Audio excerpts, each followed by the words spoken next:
మద్యం కుంభకోణం ప్రకంపనలు సృష్టిస్తోంది. ఏపీలో రోజుకో మలుపు తిరుగుతోంది. ప్రత్యేక దర్యాప్తు బృందం విచారణను వైసీపీ తేలిగ్గా తీసుకుంది. కానీ సిట్ మాత్రం లోతైన దర్యాప్తు చేస్తోంది. రోజుకో కొత్త కోణాన్ని బయటపెడుతోంది. మరోవైపు ఈ కేసులో 3 నిందితులు బెయిల్పై బయటకొచ్చారు. మిగతా వారి సైతం బెయిల్ కోసం ప్రయత్నాలు చేస్తున్నారు.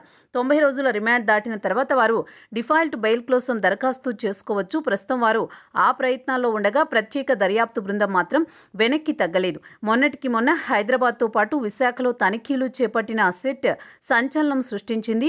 ఇప్పుడు ఏకంగా ఎన్ఫోర్స్మెంట్ డైరెక్టర్ రంగంలోకి దిగారు. ఏకకాలంలో 5 రాష్ట్రాల్లో తనిఖీలు జరిపింది. తద్వారా సంచలనాల నమోదుకు అవకాశం కలుగుతోంది. మున్ముందు మద్యం కుంభకోణంలో సరికొత్త అంశాలు వెలుగులోకి వచ్చే అవకాశం ఉంది. దేశంలో పెద్ద కుంభకోణం వైఎస్ఆర్ కాంగ్రెస్ పార్టీ హయాంలో భారీ మద్యం కుంభకోణం జరిగిందన్నది కూటమి ప్రభుత్వ అనుమానం. అందుకే ఇందుకు గాను ప్రత్యేక విచారణ దర్యాప్తు బృందాన్ని నియమించింది. ఇప్పటి వరకు 29 మంది వ్యక్తులు 19 సంస్థలను నిందితులుగా చేర్చింది. 12 మంది అరెస్టు కూడా జరిగింది. రాజ్ కసిరెడ్డి నుంచి ఎంపీ పెద్దిరెడ్డి మిథున్ రెడ్డి వరకు అరెస్టుల పర్వం నడిచింది. ఇక అంతిమ లబ్ధిదారుడు అరెస్టు అన్నంత వరకు పరిస్థితి వెళ్ళింది.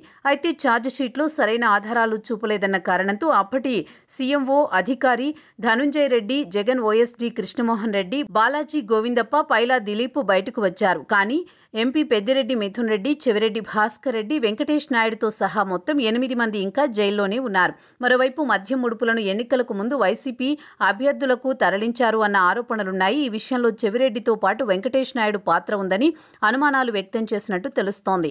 ఈ క్రమంలో రాయలసీమకు చెందిన వైసీపీ అభ్యర్థుల పేర్లు సైతం బయటకు వస్తున్నాయి. అయితే ఇప్పుడు ఎన్ఫోర్స్మెంట్ డైరెక్టరేట్ రంగంలోకి దిగడం కేసు తీవ్రతను తెలియజేస్తోంది. 3,500 కోట్ల మద్యం కుంభకోణం బయటపడడంతోనే ఎన్ఫోర్స్మెంట్ రంగంలోకి దిగింది.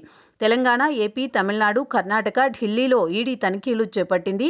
మద్యం కుంభకోణం కేసులో నిందితుల సంస్థలు, కార్యాలయాల్లో అధికారులు ఏకకాలంలో సోదాలు చేశారు.